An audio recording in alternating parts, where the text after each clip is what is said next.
हरियाणा में मंगलवार को बड़ा सियासी उलटफेर तब देखने को मिला जब मनोहर लाल खट्टर ने मुख्यमंत्री पद से इस्तीफा दे दिया। एक दिन पहले जिन मनोहर लाल खट्टर की पीएम मोदी ने खुले मंच पर जमकर तारीफ की थी, उन्हें सीएम का पद छोड़ना पड़ा। इसके बाद नायब सिंह सैनी को राज्य की कमान सौंपी गई। इसी के साथ नए मंत्रिमंडल का गठन भी हो गया। वहीं मनोहर लाल खट्टर के इस्तीफे के साथ ही राज्य में जेजेपी और बीजेपी अलग हो गई। अब लोकसभा चुनाव से पहले इस सियासी उलटफेर के पीछे आखिर क्या वजह है? क्यों अचानक मनोहर लाल खट्टर को सीएम की कुर्सी से हटाया गया? रिपोर्ट्स की माने तो बीजेपी के इस कदम के पीछे एंटी इनकम्बेंसी को वजह माना जा रहा है, क्योंकि ऐसा ही कदम गुजरात और उत्तराखंड में भी उठाया गया था, जहां बाद में चुनाव में बीजेपी को सफलता मिली। अब क्योंकि हरियाणा में चुनाव होने जा रहे हैं और कई मुद्दों को लेकर खट्टर सरकार के खिलाफ एंटी इनकम्बेंसी बनने लगी थी।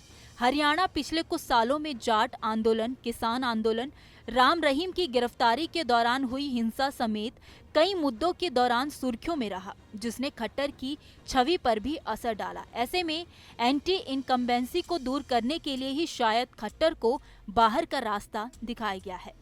इसके पीछे की एक और वजह सीटों के बंटवारे को भी माना जा रहा है। हरियाणा में लोकसभा की 10 सीटें हैं। मीडिया रिपोर्ट्स के अनुसार जेजेपी प्रमुख और डिप्टी सीएम दुष्यंत चौटाला 10 में से 2 सीटों की मांग कर रहे थे, लेकिन बीजेपी सिर्फ 1 सीट देने को तैयार थी। इसे लेकर सोमवार को बीजेपी अध्यक्ष जेपी नड्डा और दुष्यंत चौटाला की बैठक भी हुई। दावा किया जा रहा है कि 45 मिनट तक चली इस बैठक में समझौता नहीं हो सका। जेजेपी भिवानी, महेंद्रगढ़ और हिसार लोकसभा सीटों की मांग कर रही थी, लेकिन बीजेपी तैयार नहीं थी। हालांकि दोनों पार्टियों में पिछले साल से ही मनमुटाव चल रहा था। जून 2023 में दुष्यंत चौटाला ने कहा था कि वो उचाना कला से चुनाव लड़ेंगे, लेकिन हरियाणा बीजेपी अपने पूर्व केंद्रीय मंत्री बीरेंद्र सिंह की पत्नी प्रेमलता को यहां से विधायक बनाना चाहती थी। इन सब वजहों ने दोनों पार्टियों के बीच दूरी बढ़ा दी। इसके अलावा सियासी गेम को समझे तो बीजेपी कई सालों से हरियाणा में एंटी जाट वोटों की रणनीति पर काम कर रही है। हरियाणा की राजनीति में जाटों का वर्चस्व रहा है। जब से हरियाणा में बीजेपी की सरकार बनी, सीएम के रूप में मनोहर लाल खट्टर सत्ता में रहे। खट्टर पंजाबी समुदाय से आते हैं। जाटों को ये बात खटकती रही है। 2016 में जाट आरक्षण आंदोलन इसी का ही परिणाम रहा। इस आंदोलन में पंजाबियों और सैनियों को जान माल का नुकसान हुआ।